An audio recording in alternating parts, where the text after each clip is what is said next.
So, in my entire 20-year career, I have only been mad at work 4 times.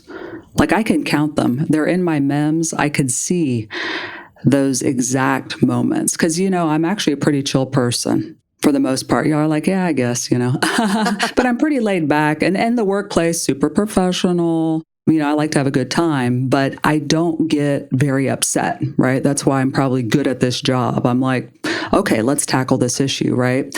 I don't do, I don't go crazy like my hair's on fire or anything, but there's been 4 times. I've shared a couple of those with you all already.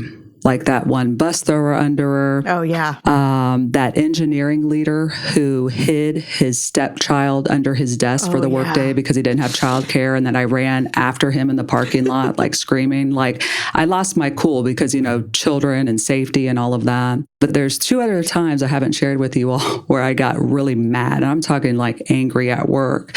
For some people, that's their identity and that's their brand at work, right? Not me, but it was an ops leader. Okay. I was dealing with strategically partnering with, I say dealing, but strategically partnering with an operations leader. And I was the HR leader for that organization and that business and that site. And it was an acquisition into a huge Fortune 10 organization. And I'm sitting in my office one day and another colleague of mine comes in and they're like, hey, who should I go to while, make up a name, Mark is out?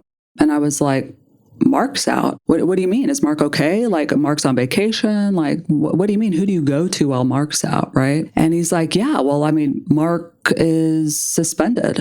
So who do I go to? I was like, Mark, the salaried director, has been suspended? What are you talking about? Like, suspended, like who, what, where, like hanging from something suspended? Like, because, salaried employees, I've never suspended one without pay, right? Personally, in any organization. So, and if we were to, it would surely come through me, right? I would hear about it from my HR team, at least at a minimum. Holy shit, did you hear what Mark did? Well, I think we should do this, right? What do you think, right? You'd have a conversation. I was like, he's suspended, what? And so I ran out of my office, go to the office next to mine, and that's where the ops leader's office is. And I'm like, hey, oh my gosh, Mark, what happened? And he's like, oh yeah, I didn't like his attitude. So I told him to get the fuck out of here. And he's suspended without pay until we can turn this shit around. Whoa, wait, what? I was just totally blindsided, obviously. And that's what pissed me off. No one likes to be blindsided, especially by someone who doesn't know anything trying to do their job for them. That's my job. Right. So that's my job. That's HR's job, at least to be in the conversation and to do it, make that process happen if we're going to do that. And I was like, we aren't in the practice of randomly suspending salaried employees because you think they have an attitude problem. This is the first I've even heard of Mark's attitude problem. What the hell is going on?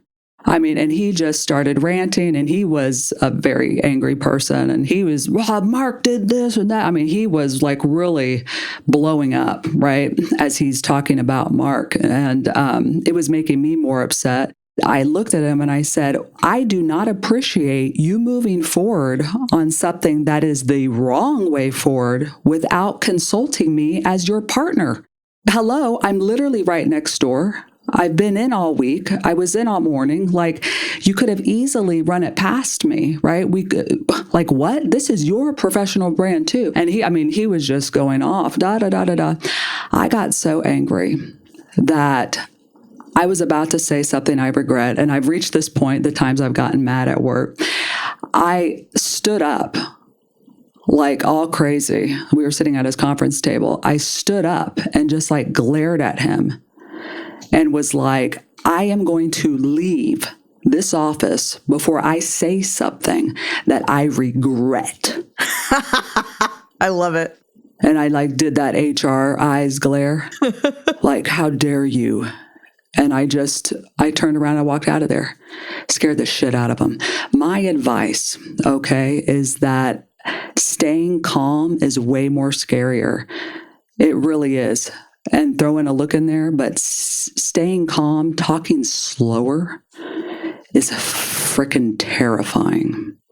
It really is. So I've always gotten more progress when I have that approach. But I was so mad that I had to leave the room. I mean, wow, what a jerk. And of course, I'm like, let me calm down. Let me do a walkabout or whatever.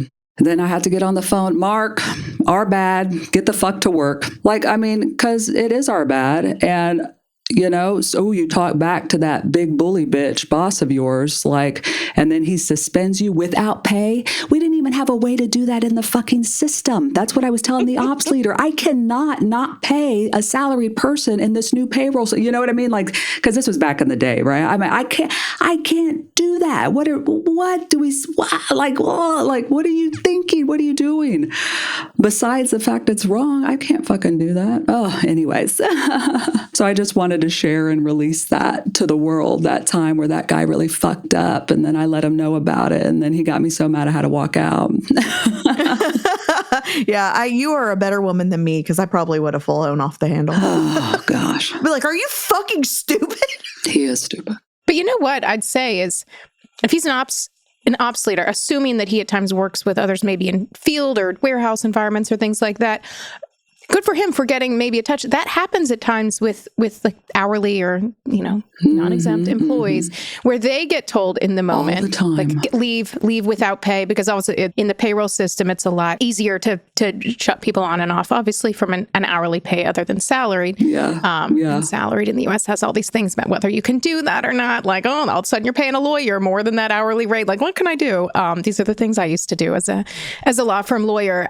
But good for him for getting a glimpse into what that's like. And again, sometimes that is totally warranted. Get out and figure out the pay later, but get out of here. But it is the decisions that people just make on a whim. With a director? I mean, with anybody, really, I would love for you need to consult with us. Does it even warrant the threshold? We're setting precedent here. I mean, can you even do it? Should you do it? Just because you can doesn't mean that you should. Thank you.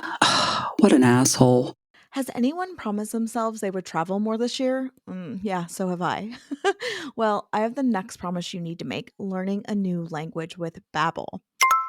This year, speak like a whole new you with Babbel, the language learning app that gets you talking. Babbel's quick 10-minute lessons, handcrafted by over 200 language experts, get you to begin speaking your new language in 3 weeks or whatever pace you choose. And because conversing is the key to really understanding each other in new languages, Babbel is designed using practical, real-world conversations. Babbel's tips and tools are inspired by real-life stuff you actually need when you are communicating. With a focus on conversation, you'll be ready to talk whenever you go. So I don't actually have any trips planned quite yet, but it's always been a goal to go to Italy. And I would love to learn Italian because it's just such a beautiful language. And I am using Babbel for just that. Need proof that Babbel gets you talking? Studies from Yale, Michigan State, and other leading universities continue to prove Babbel works. One study found that using Babbel for 15 hours is equivalent to a full semester of college. Okay? With over 16 million subscriptions sold, Babbel's 14 award-winning language courses are backed by a 20-day money-back guarantee. So this year, get talking with Babbel. Babbel is gifting our listeners 60% off subscriptions at babbel.com/HRBesties. Get up to 60% off at babbel.com/HRBesties, spelled BABBEL.com/HRBesties. Babbel.com/HRBesties. Rules and restrictions may apply. Work management platforms. Ugh, endless onboarding, IT bottlenecks, admin requests. But what if things were different? We found love in an open space. Monday.com is different. No lengthy onboarding. Beautiful reports in minutes. Custom workflows you can build on your own. Easy to use prompt-free AI. Turns out you can love a work management platform. Monday.com, the first work platform you'll love to use. But anyway, there's some hot goss from the past there. Hopefully you learned something from that bullshit. But welcome to the meeting, besties. Quick rundown of the agenda, shall we? We will move into our cringe corporate speak next, and Ashley has that for us today. And then we will pivot over to our meeting hot topic, and that is all about managing up. So how do we effectively do it? How do we boss our boss, right? How do we do that? So we're going to share some insight, experiences, and wisdom with you all. And then as always, questions and comments saved for the end. Ashley, you got something cringe for us today? I do, and it's didn't know the intro story, but it works. That cringe speak is fight for it. And the way that you might hear this is if you ask for something, like you ask for, let's say, a long overdue raise, or maybe even something that's like promised in your offer letter or agreement, and the boss says, well, I mean, I don't know, we'll fight for it. Have you all ever heard this? Oh, absolutely. From people that ain't going to fight for shit. Yeah. Well, we got to fight for it. I feel like I've probably even said it myself. Like, is that part of your cringe word probably bank? Yeah, but I feel like I've used it in the sense like, you've come to me and asked this, and I'll be like, it's not an option now, but I will fight for it. Oh, like that type. And often people will say it, like when you hear it, it tends to come from someone that does care about you and wants to make it happen. It sends a signal that's probably a realistic one, that it's going to be hard to get past.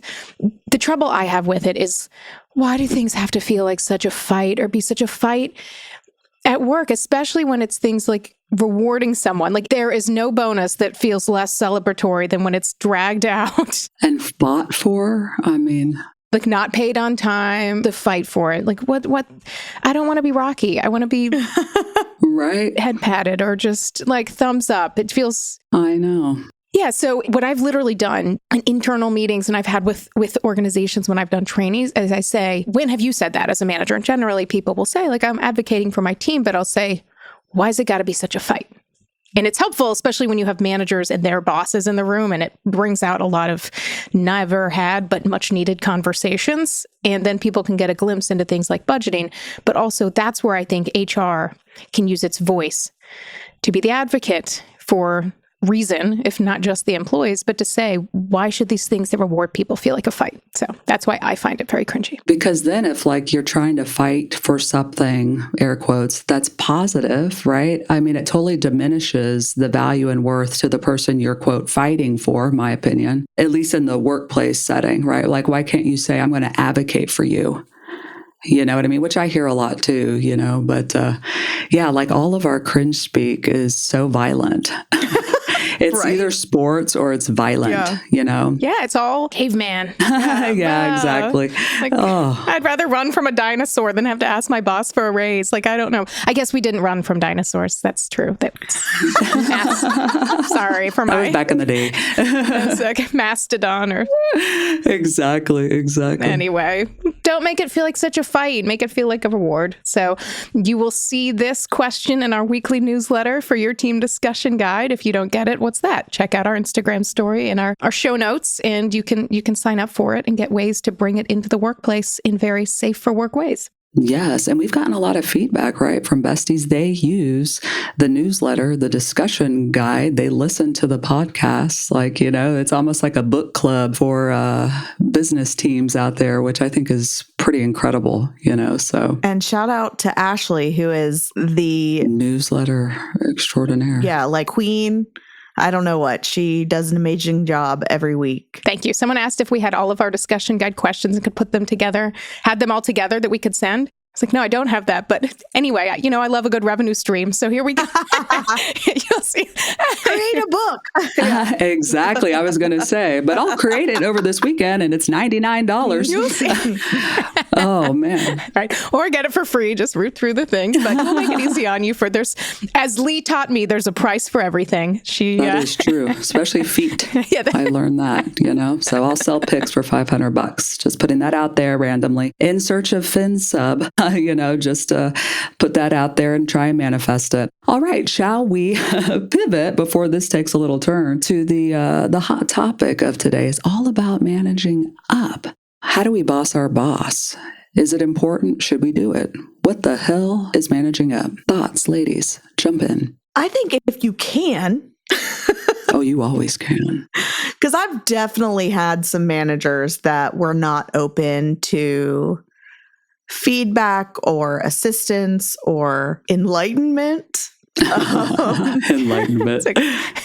Existential change. Yeah. I've definitely had some leaders that I could not approach, but I've also had good leaders that were open to feedback and managing up. And those usually were the people that I had incredible relations with even after I left or they left. Yeah, there's a lot of common threads in that. Like a lot of people have that gut feeling. It can be very unpleasant when you find out at the outset that they're not receptive to that. That's not a fun lesson. But I do think like a lot of management tips I think you can find from real life, well, maybe not real life, like Hollywood.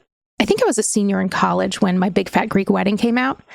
And you know how she's like, you teach the man, like the woman, I'm going to botch it. The woman is the neck and she turns the man's head because she's talking about her husband and all the things.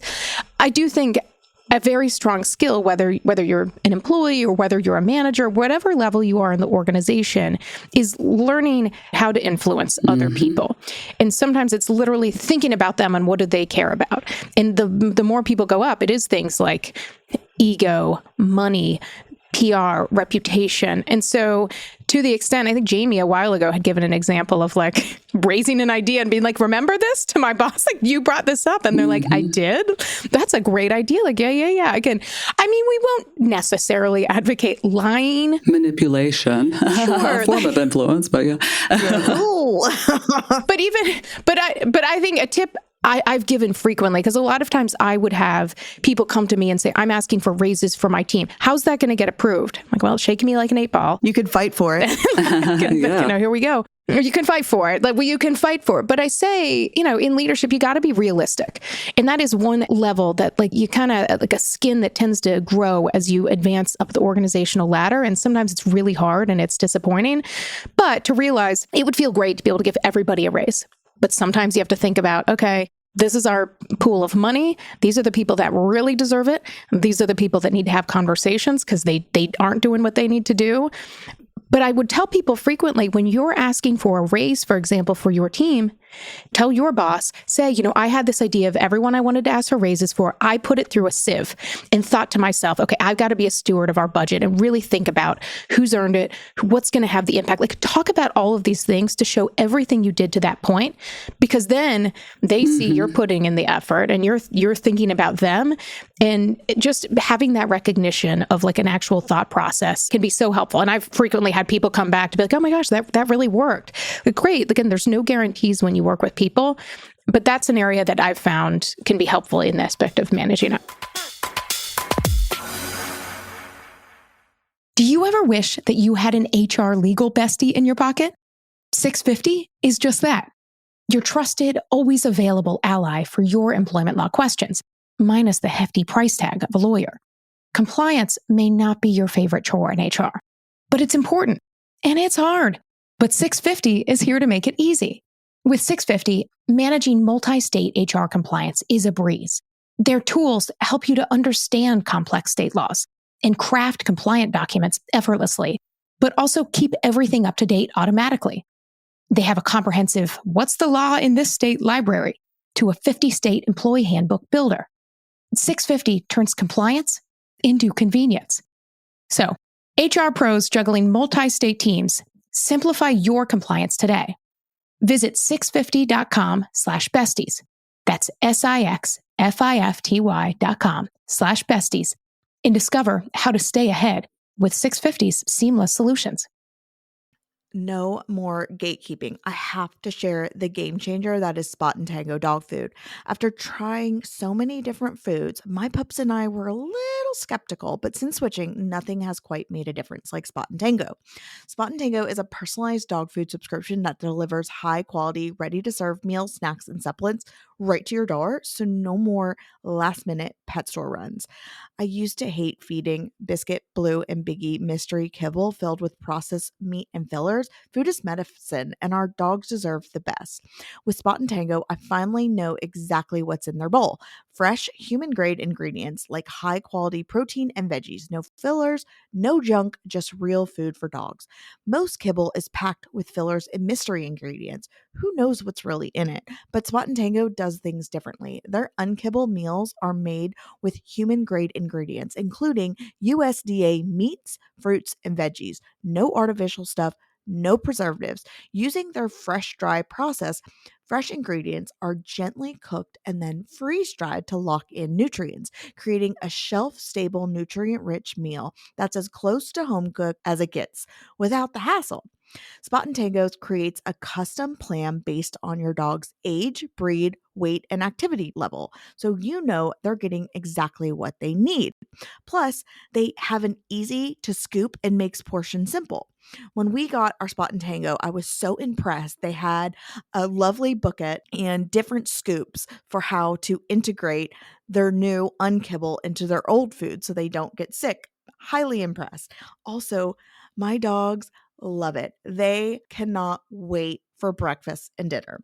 Spot and Tango is now offering an exclusive deal for our listeners. For a limited time, go to spotandtango.com/HRBesties and use code HRBesties to get 50% off your first order. That's spotandtango.com/HRBesties, code HRBesties to get 50% off your first order. spotandtango.com/HRBesties, code HRBesties. I love influencing leaders. Like that is a superpower of mine because I'm a listener. I'm a really good listener. And so to your previous point, Ashley, like I can very easily pick up on and observe and listen and figure out what means the most to my manager. Right. And I also know, like so many of us do, that relationship with the manager is the most critical relationship in your workplace. That one matters the most because your manager has so much control over your future and fate in that organization. And so I know so many of us, I've been there, shy away from creating that relationship with your leader or manager because it's scary. Perhaps you haven't hit it off. Perhaps you inherited an asshole for a leader. Who knows, right? But that's where you really have to lean in. And a way to empower yourself into leaning into a relationship that you're kind of ick about is the power of managing up. Like put that armor on, to use another violent term in the office. Look at that as a weapon that you can use to help you be successful. It's that managing up piece. How can you manage that relationship with your leader? How can you manage that leader to help you be successful in your job? Right. And so great example of this, from my past is I am someone who cannot be micromanaged. Like you will fail if you're a micromanager trying to lead me. I don't want someone breathing down my fucking neck. I'm very autonomous. I work a certain way, whatever, but I had a micromanager once.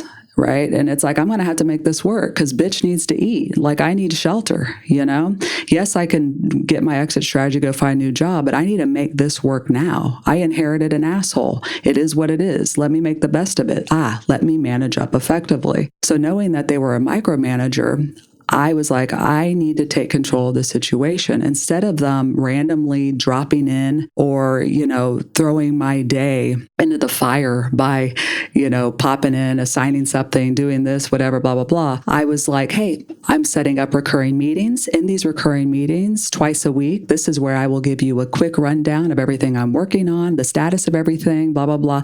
That's a great example of managing up, right? Knowing that I knew that my leader was super insecure, that they had insane imposter syndrome. They didn't know what they were doing. They were new to the organization. They are a micromanager and needed that constant reassurance. So I did that to try and manage a situation to make my day, my weeks, my life while I was still in that organization easier, So to me, that's what managing up is really all about. How can I make my boss successful so that they can make me successful and advocate for me, and we could be a team here, What would be like one way that you would suggest on managing up?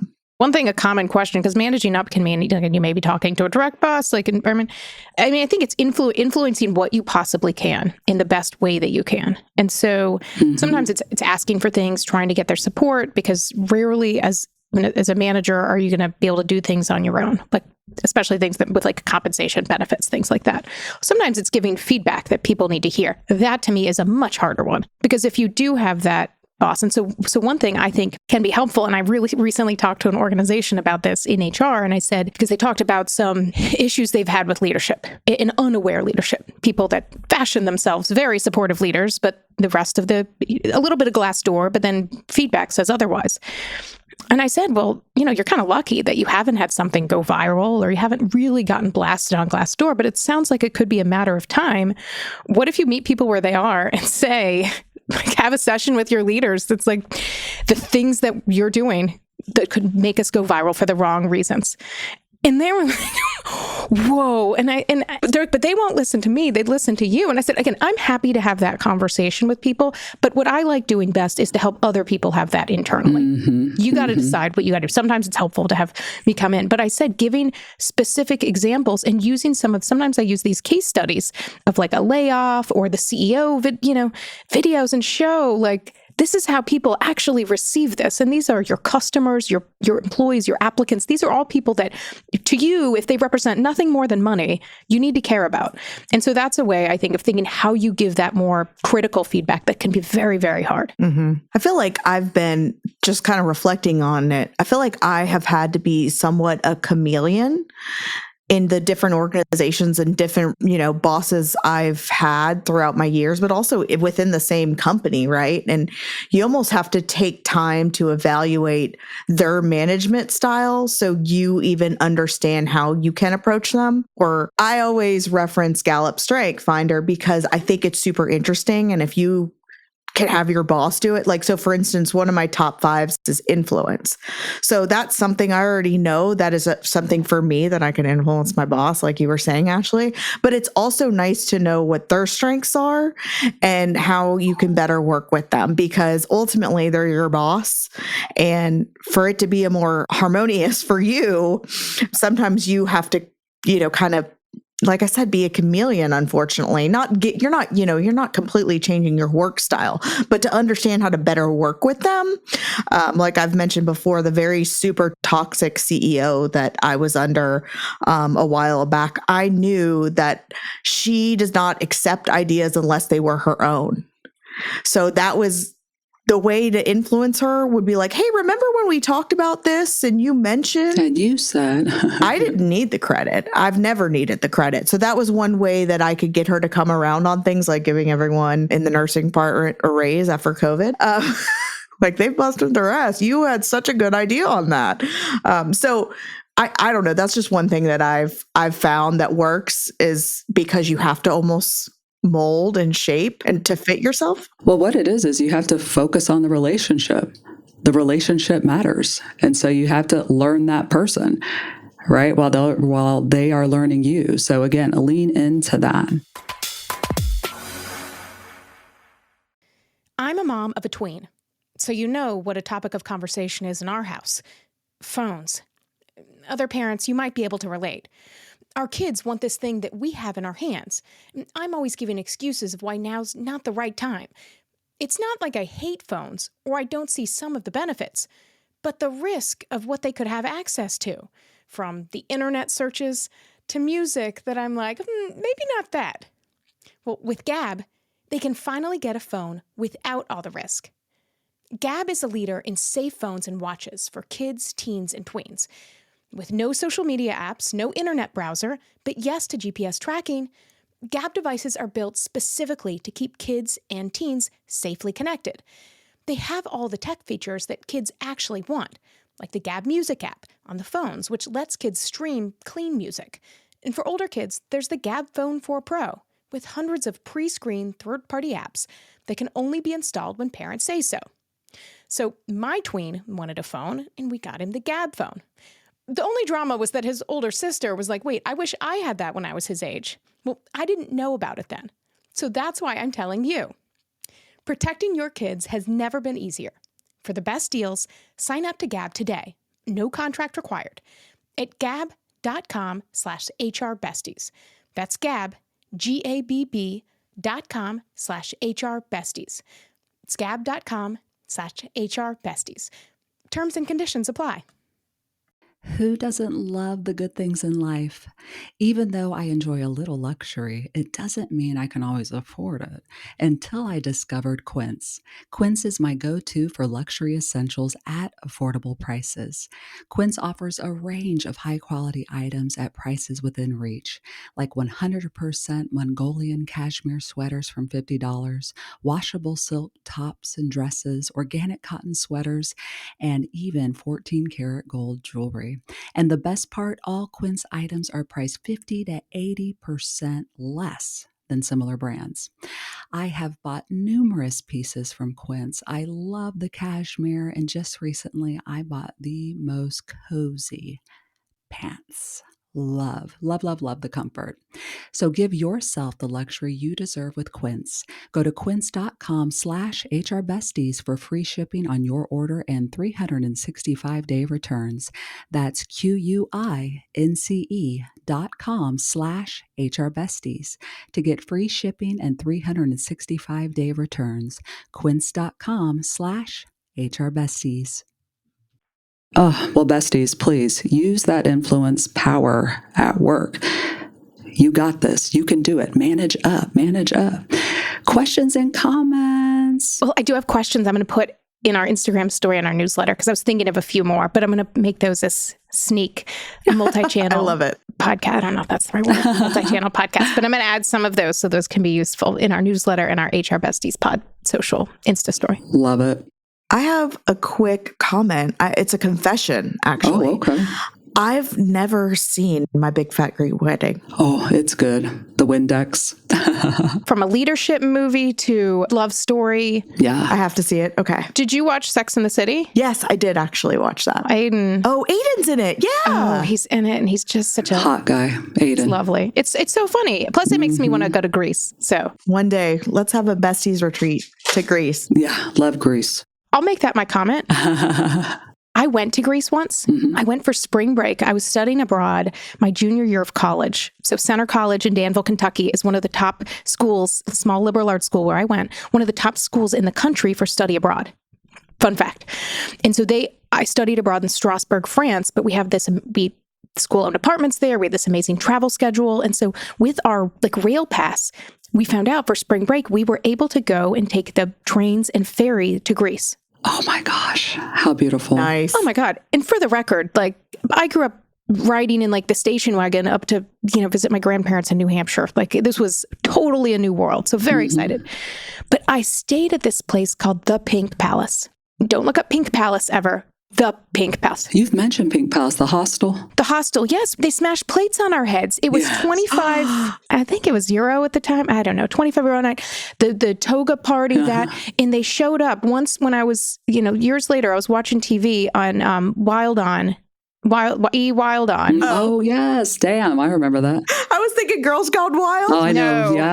Yeah. Remember those commercials? I was like, you were watching that? For another day, your girl was on Wild On. Oh, damn. Not this episode. Can you get the clip? Do you have it? I have the clip. I do have the clip somewhere. I do. Yes, you are uploading it on stories, please. Thank you. But the guy that owned the hotel shop, and he called himself Dr. George. And you can guess when we would be with our pink milk drink, we'd be like, what kind of doctor are you? Somebody would ask. And he'd be like, you can guess what part of the body. A booby doctor. Some different part, but he would claim to be that. And again, all the things that all was fine. I was with my friends and we were all safe for $25 a night. But Anyway, I did. Oh my gosh. I said we rented a car and drove around Greece. So it is very pretty. Very pretty. I'd like to go back, maybe spend $26 a night, really upgrade. So yeah, highly recommend. Oh, yes. Go to Greece. That's the comment here. But not a question for me, but a quick comment. I have coached folks on managing up, right? Because they came to me for help because their relationship with the manager was crap. And they said, well, I don't like the concept of managing up because I think it's too political. Like, I think it's just it makes me a political animal, basically, right? And, what I always say to that is, hey, managing up serves you. Like, don't be shy to serve yourself, right? I mean, you really do need to manage that relationship. That's what managing up is. You can take control of it. You can make your work life better. Like, do it for you, right? Think of it as, a selfish act there for you to be successful. That's really what it's about, So good luck managing up, besties. You got this. We believe in you. Boss that boss.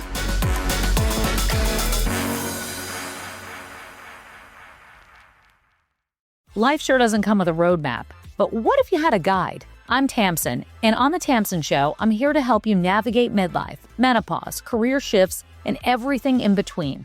Like a best friend or a big sister who's been there, with expert guests, real conversations, and actionable advice. This is your go-to podcast for living better, loving stronger, and taking charge of your well-being. Listen to The Tamsin Show wherever you get your podcasts, because it's time to own it.